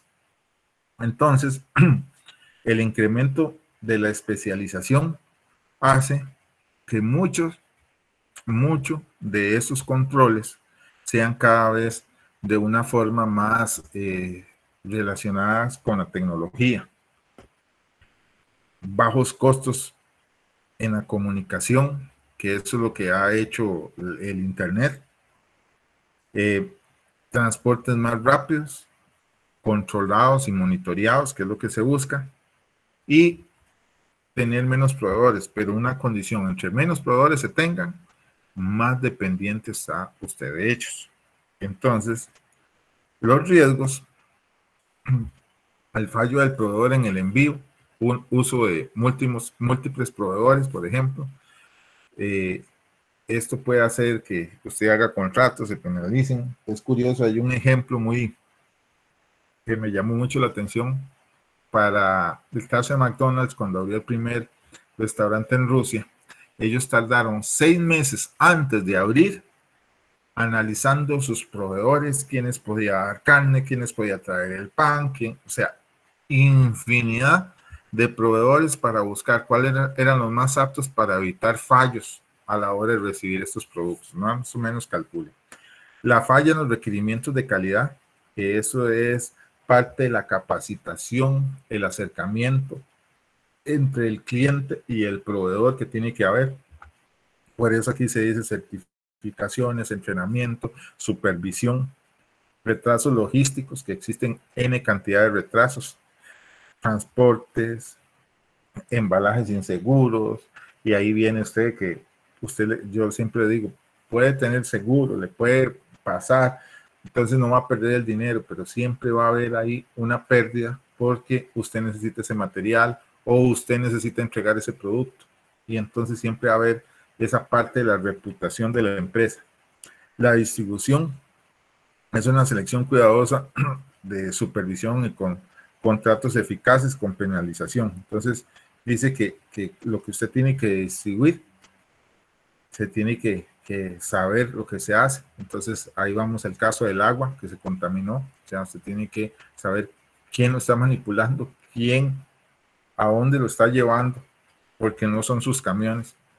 Pérdida o mal manejo de la información, que eso es fundamental, que eso desde el principio, porque si ustedes no saben de forma adecuada qué es lo que está pasando, en dónde está su mercancía, cómo está siendo manipulada, quién la está transportando, y la información de sus productos o de sus finanzas está siendo hackeada, por ejemplo, y usted no tiene cómo soportarlo, esto puede generar pérdidas, y muchas veces eso implica un proveedor de sistemas o almacenamiento de datos que le pueda llevar. Lo político, lo seguro, los riesgos, la diversificación, las franquicias, las concesiones, todo esto hace que aquí hay una palabra, diversificación internacional, o sea, que existan muchos clientes suyos que puedan recibir ese producto en caso no. Lo económico, el tipo de cambio, los contratos de compra con protección ante fluctuaciones de precio. Entonces, todo eso hace de que eso funcione. Catástrofes naturales, los seguros, vea que hay diversificación. Si yo no puedo entregar, puede haber otro mercado que yo pueda llegar en caso de que ocurra un terremoto o un huracán y haste todo. Entonces, ¿qué hago yo con lo que yo tenía dispuesto a entregar si ya no hay dónde poderlo entregar? Son situaciones que pueden cambiar de un momento a otro, y esto se da mucho con el cambio climático. Entonces, vean, y se lo repito, por más seguros que existan, y es bueno tener seguros para evitar esto, si usted no tiene seguro, puede ser que entre en un riesgo económico muy fuerte, pero si usted, aparte del seguro, no tiene otras opciones de cómo llegar a otros mercados o anteponerse a ver qué es lo que siempre analice riesgos, planee, vean diferentes situaciones que pueden suceder. Entonces, eso es parte de lo que se tiene que hacer en esto. Con los proveedores hay que tener mucho cuidado. El robo y vandalismo y terrorismo, que eso Adrián pues lo desarrolló ampliamente, todo lo que puede suceder en las cargas actualmente. Entonces vean ustedes que la responsabilidad social de las empresas involucra todo esto, la relación con sus proveedores, los riesgos que pueden desarrollar en una cadena de distribución de cualquier producto, de cualquier servicio, lo que implica relacionarse. Creo que es una foto de uno de los puertos de acceso a mercancías en Miami. Entonces, se dice que el 5% de los contenedores que deben de llegar sufren algo de esto.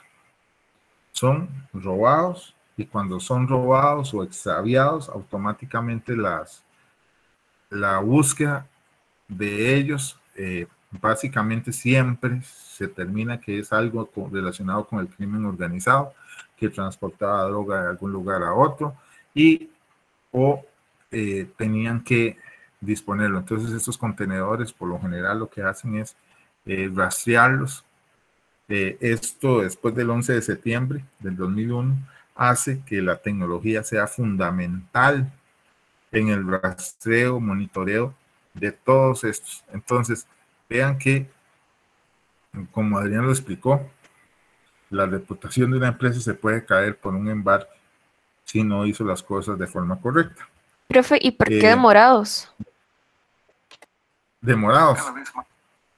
¿Por qué? Es curioso, se demora muchas veces porque no los embarcaron en el barco que tenían. Llegan el barco se retrasó a la hora de llegar al puerto. También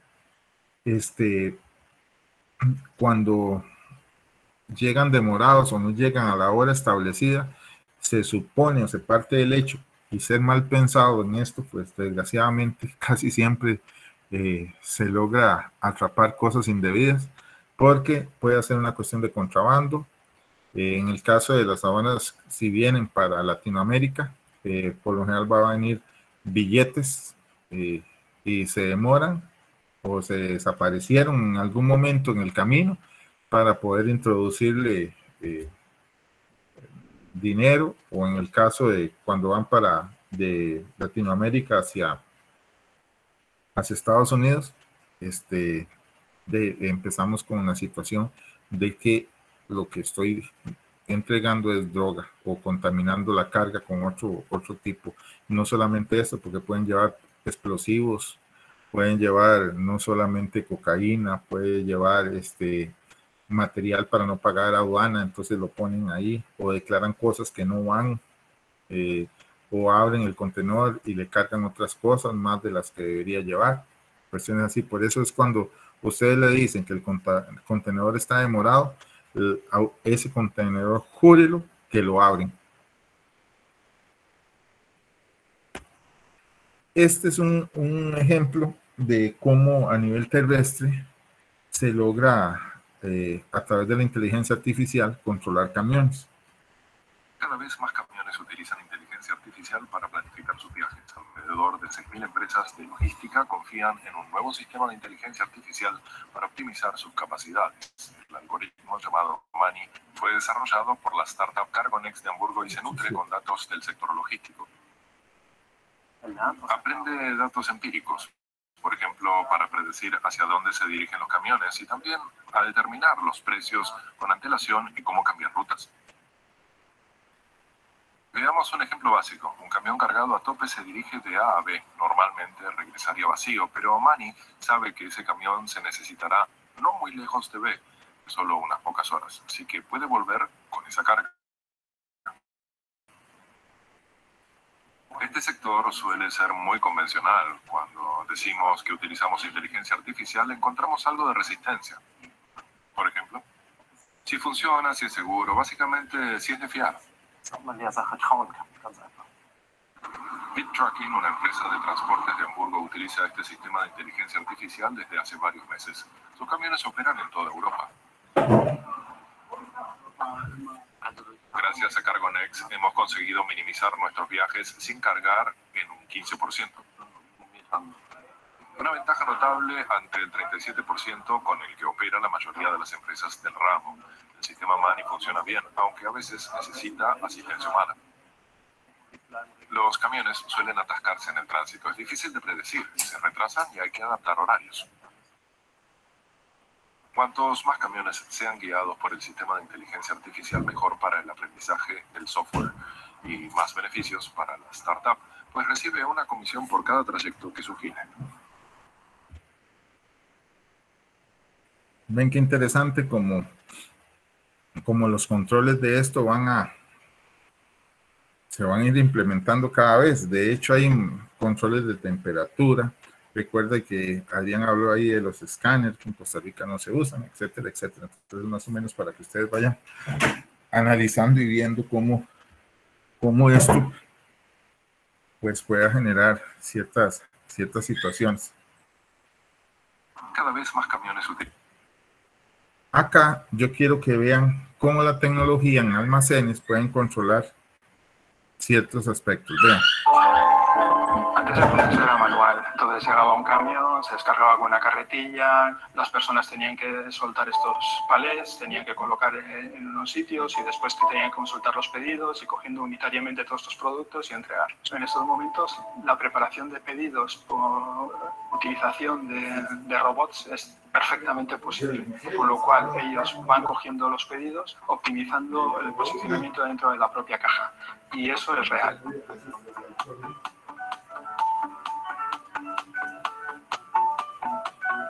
Necesitamos automatizar todos estos procesos, necesitamos máquinas que se mueven independientemente sin necesidad de personas con movimientos programados, entre una máquina, una carretilla autoguiada, descarga ese palet, lo deja en una bandeja, esa bandeja se introduce en la nave de producción, colocarlos en unas bandas, esas bandas ir separando los productos, se colocan esos productos de forma automática otra vez en una cinta, se envuelve en el plástico correspondiente, se coloca en el portón de salida y eso cargarlo automáticamente en el camión, y ese camión puede salir ya a la tienda que ha hecho un pedido concreto.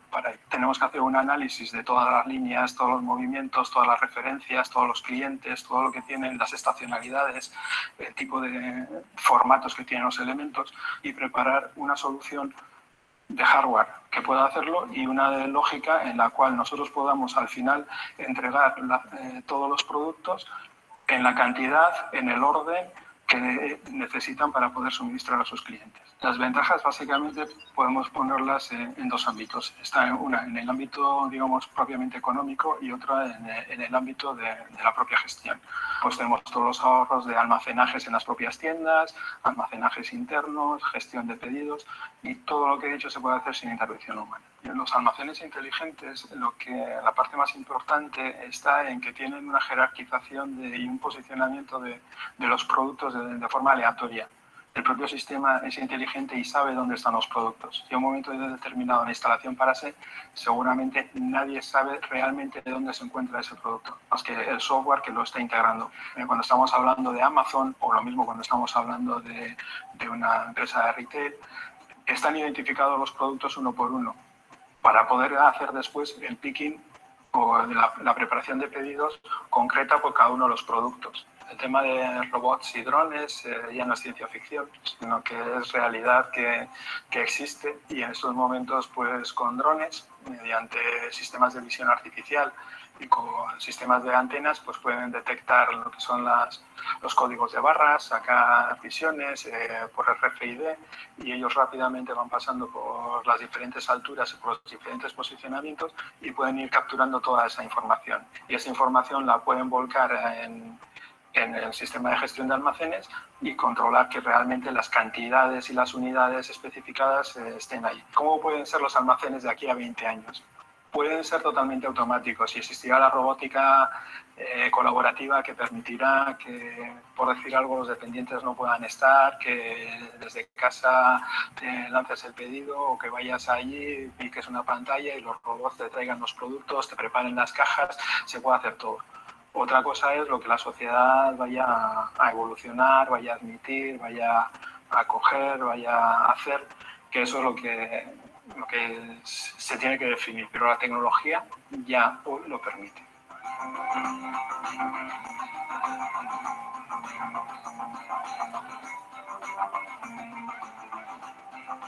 Escucho comentarios de este video.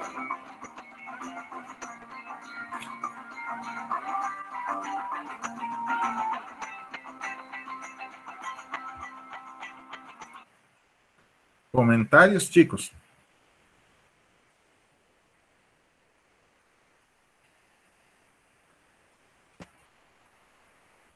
¿No les llamó la atención? Sí, profe, es increíble porque sí significa actualmente como un porcentaje, al menos de alguna población, que representa su trabajo. Entonces, de ahí, si eso llega a pasar de aquí a 20 años, imagínense la cantidad de personas que van a tener que realmente capacitarse en otras áreas y buscar otras opciones laborales, porque y ya en esta parte ya no lo van a poder hacer, o sea, ya va a ser nulo. Si ustedes vieron ahí, o sea, si lo hacemos con personas, tardamos un día haciendo un inventario. Con drones duramos 1 hora. Esta empresa, eso que ustedes vieron, era parte del centro de distribución de esta empresa, que es una empresa, digamos, una homóloga más por menos en Europa, que tiene no sé cuántos supermercados. Entonces es un centro de distribución en España. Entonces imagínense ustedes la cantidad que uno ve más por menos palís multiplicada por 1000. Entonces calcule ustedes lo que para ellos significa el tiempo y la preparación de pedidos, el control de los inventarios, en estar entregando, que esto facilita. De hecho, ven la pantalla de esta emisión del comercio 2030, sí, ahorita. Hola, hola, ¿me escuchan? ¿Sí? Sí, profe. Ok, voy a poner este video para que veamos detalles de las proyecciones. Esto es un foro de la Organización Mundial del Comercio del 2018, explicando lo que podría ser el comercio para el 2030. Y precisamente aquí es donde entramos con la parte de la inteligencia artificial, la robótica y más de lo que puede desarrollarse, ¿verdad?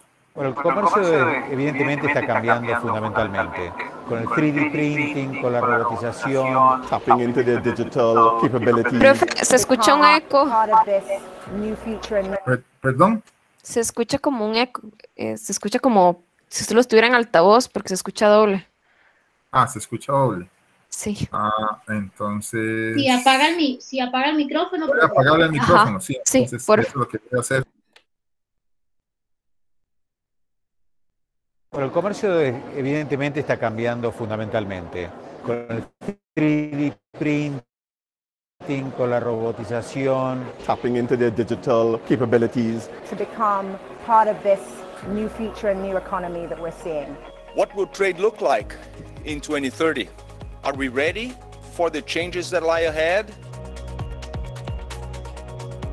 Technology has shaped the way that we trade, and today this phenomenon is accelerating like never before. I will start with blockchains. Blockchain is essentially a tamper-proof, decentralized digital record of transactions. It could therefore support smaller businesses to start trading by helping them to build trust with partners around the world. Let's take a look now at the Internet of Things. They will help companies to track products along the supply chain and optimize route planning, for example. 3D printing. We would be buying the code that is needed to reproduce it. By cutting trade costs, these technologies could boost trade by up to 2 percentage points per year. And that amounts to growth of 31 to 34 percentage points over 15 years on top of what we are already expecting. I think technology could have an ambiguous impact. 65% of the remaining employment in manufacturing industries could be replaced by robotics and artificial intelligence. So think about textiles and apparel. Il est vrai qu'il y a d'excellentes opportunités sans précédent, mais il ne faut pas oublier que ces technologies sont porteuses de gros risques. Il y a un réel risque de cybercolonisation ou colonisation numérique. Et je pense qu'il faudrait y accorder beaucoup d'attention car elle n'épargnera personne. There are currently tensions in the international trade system, but it's a time to strengthen the rules, not to move away from a rules-based system. There's a challenge for our governments to come together and have a serious discussion around this very, very fundamentally important economic phenomena that's going to change how we live.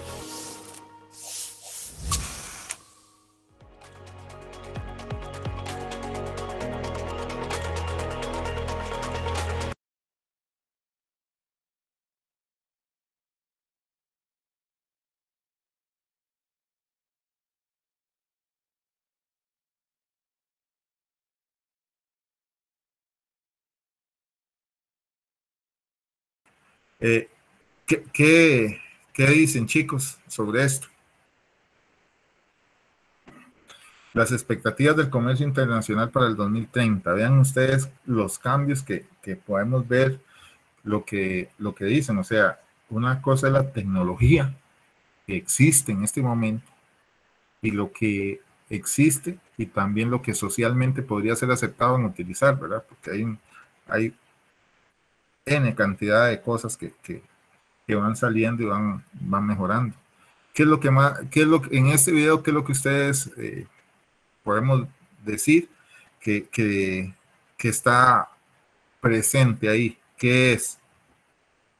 Hay dos partes fundamentales.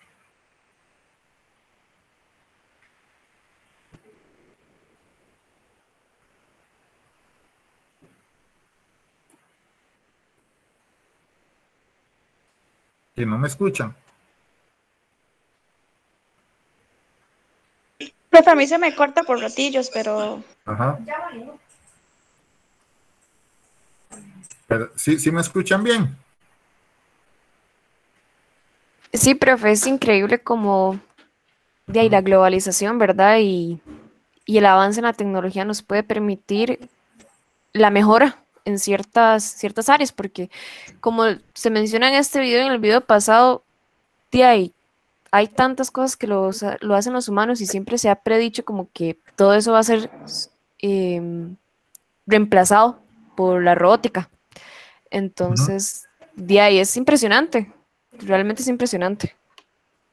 Sí, vean que esos son los dos aspectos, o sea, la tecnología, dónde podemos llegar, y el asunto es dónde va a quedar relegado el ser humano, ¿verdad?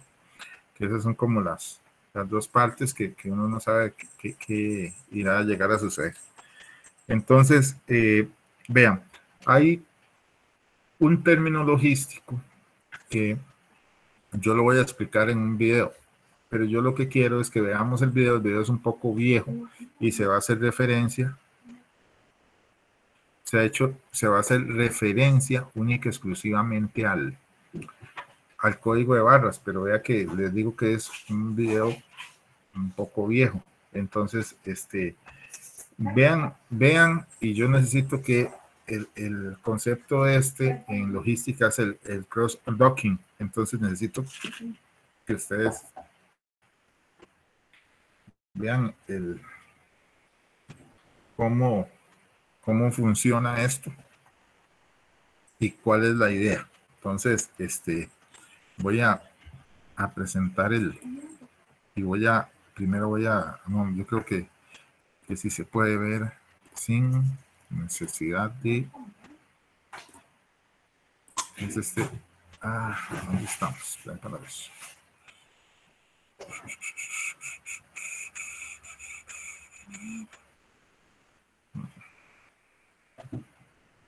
¿Qué se me hizo? Es este es el término, cross-dock.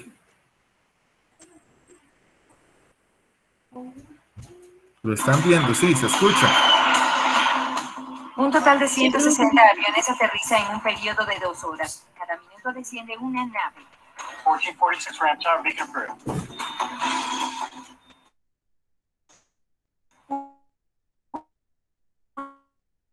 Una vez en tierra, cada avión se dirige a su lugar destinado en la rampa, donde un equipo de empleados debe descargarlo en menos de 20. El interior del avión está equipado con enormes contenedores. Now, I'm really kind of surprised about how easily you can push them. But that's because the whole bottom is just covered with these wheels rolling. But it's called a transition deck. The point of the transition deck is to speed up the process. Después de que las latas se colocan sobre las carretillas, son transportadas por un pequeño tractor llamado remolcador. Dante Arnold conduce el cargamento a través de ese torbellino de actividad. There's no room for any slackers out here. Not at all. You find it out real smooth. Yeah. Slackers need not apply. That's right. All right. Las cajas son descargadas en una gigantesca línea de montaje. Here, let me do this one. Can I just step it on here? En este negocio, cada segundo realmente cuenta. We're under the gun to get the freight unloaded. We're just like a hungry baby. We're crying for more and more freight. Did you ever see that Lucille Ball episode, with the assembly line? That's what I think about. Sometimes we feel like that. We're constantly trying to keep up. Las correas transportan las cajas hasta el sitio de salida de 117 hectáreas de longitud. Es una vasta red de transportadores, rampas y resbaladillas. Cada uno de los paquetes puede ser localizado en este laberinto en cualquier momento. Esta pieza de papel de 10 por 10 centímetros es tal vez el arma más importante del arsenal de FedEx. Es el código de barra, el punto de referencia de cada uno de los millones de paquetes que llegan a diario. Cada paquete se coloca en las correas con el código de barra hacia arriba, de manera que los láser de los escáneres puedan leerlo. A medida que una caja se desplaza por las correas, su código de barra activa los brazos metálicos que la colocan en una correa de salida más pequeña, junto con otras cajas que llevan la misma dirección. Los documentos que se envían en paquetes más pequeños se manejan en un área separada llamada salida de paquetes ligeros. Nuevamente, el escáner lee la información de los códigos de barra y activa los brazos que separan los paquetes y que los envían al compartimiento correcto y de allí a la bolsa de espera donde aguardarán el vuelo de salida. La salida de todos los paquetes debe finalizarse a las 2 de la mañana para que estos puedan ser cargados en los aviones. La mayor presión recae en los empleados que cargan los aviones que parten al aeropuerto de Newark, el cual maneja el mercado de Nueva York, ya que el 40% de todos los envíos de FedEx salen o entran de la Gran Manzana, y si el primer avión no se encuentra en el aire para las 3 de la mañana, los paquetes nunca llegarán a tiempo. Newark outbound itself is the most critical in the hub. It's mainly dealing with the Holland and the Lincoln tunnels. It's not through the tunnel by 6 a.m. It's not going to make service into the city. Antes de abandonar el centro de operaciones, cada paquete es escaneado por última vez para confirmar que se dirige al avión correcto. Puesto que los preciosos segundos corren, el equipo de carga debe apresurarse para subir los paquetes al avión. Boy, they really pack these things like sardines, don't they? Definitely. It's amazing. Right, I guess it's important that everything fits in really tight just so things don't slide around. Definitely. If we can't have anything shipping in the air, we don't want anything to mess up the weight distribution while they're in the air. We lock everything down. I see you. You keep looking at your little stopwatch. Are you making the time? We're making the time. We're doing an excellent job tonight. We have about 5 minutes before this plane leaves. It'll take us 2 or 3 to close it up, and so we're good to go tonight. This looks like your last one coming in. You're all packed up. Up. It's coming down. Closing it up. Okay? Good job. Thank you. You made your time. We did it. All right. Thanks for letting me help. Nuevamente, un avión de FedEx fue cargado y enviado a su destino en el tiempo contado. Después de aterrizar en las ciudades de destino, los envíos saldrán de nuevo y serán distribuidos, esta vez a los equipos de correo, quienes conducirán los paquetes hacia sus destinatarios. Los conductores de FedEx recorren 4 millones de kilómetros todos los días, el equivalente a 100 viajes alrededor del planeta. FedEx constituye un procedimiento global cuyo éxito se debe en gran medida al turno de la noche, realizado en el gigantesco centro de operaciones de Memphis. Quiero agradecer a todos aquellos que nos ayudaron a obtener el acceso sin precedentes que nos permitió realizar este programa.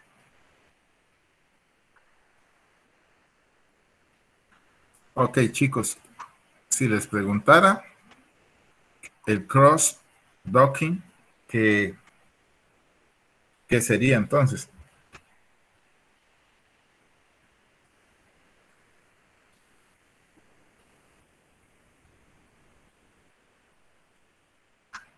Ni idea. No sé si entendí bien, pero es la estructura donde se reparten todos los paquetes, ¿no? ¿O está hablando específicamente de del código de barras? Porque, digamos, de esos brazos que reconocen la etiqueta y lo direccionan al punto de destino. Digamos, logísticamente, cross-docking lo que quiere decir es que vean ustedes que al centro de Memphis llegan todos los paquetes y lo que ellos hacen es los separan para llevarlos a un lugar específico. Por ejemplo, ellos decían a Newark, porque es el 40% que es en Nueva York, ¿verdad? Y una vez que llega a Newark, se vuelve a dividir en los paquetes para ponerlos en los carros que van a cada una de las rutas. Entonces, el cross-docking lo que dice es el transporte de productos a gran escala llegan a un punto y se subdividen para poder entregar al consumidor final o lo que sea. Ese es el concepto de cross-docking. Entonces, vean que cross-docking aplicado en Automercado. Automercado tiene un centro de distribución en Santa Rosa, Santo Domingo. Y ahí llegan todos los proveedores y entregan. Entonces, ellos lo que hacen es separan en camiones para los supermercados de Heredia, separan para los otros supermercados en San José y separan cada una de las áreas, en Alajuela, etcétera. Entonces, el cross-docking es un pedido grande, hacerlo, seccionarlo, para llevarlo al lugar o la región donde se necesita. ¿Entendieron el concepto? ¿Sí? Profe, entonces en este caso sería como desde que entro al avión hasta cuando llega a la otra ciudad y se subdividen en todos los camioncitos. Exactamente, así es. ¿Para qué sirve eso? Porque no es lo mismo que yo transporte paquetitos, cargas pequeñas de un lugar a otro, sino es ahorrarme en un pedido grande y yo lo subdivido. Me sale más barato que llevar pequeñas cantidades. Ese es el concepto. Y obviamente yo tener el control. Porque, digamos, en un centro de distribución llega, por ejemplo, Los Pinos con la leche, llega el de los vinos, llega el de las galletas, etcétera, etcétera. Entonces, todos estos que lleguen, yo tengo el control para ver la calidad, ver las cantidades, ver cómo llegaron, para poder yo subdividirlos e irlos llevando a cada uno de los supermercados, que este es el caso. ¿Les quedó claro? ¿Sí? Bueno, chicos, si no hay dudas, consultas, entonces estaríamos por hoy. Yo los voy a dejar descansar a las 8:31 y nos veríamos el próximo jueves. Nada más, lo único que les iba a decir, que me queda por decir, es que nos queda 2 clases antes del examen final. Entonces vean que ya el examen no es acumulativo, acuérdense. Entonces lo que no se ha evaluado es lo que se va a evaluar acá. Más que todo gran parte es teoría. Entonces, para que lo tengan presente, ¿verdad? Entonces, por hoy estaríamos. Entonces, muchísimas gracias y nos veremos el próximo jueves, si Dios nos da vida. Buenas noches, profe. Buenas noches, profe. Buenas noches. Gracias, profe. Hasta luego. Buenas noches. Buenas noches, profe. Muchas gracias. Chao, profe. Buenas noches. Buenas noches. Gracias. Gracias, profe. Buenas noches. Buenas noches. Que estén bien.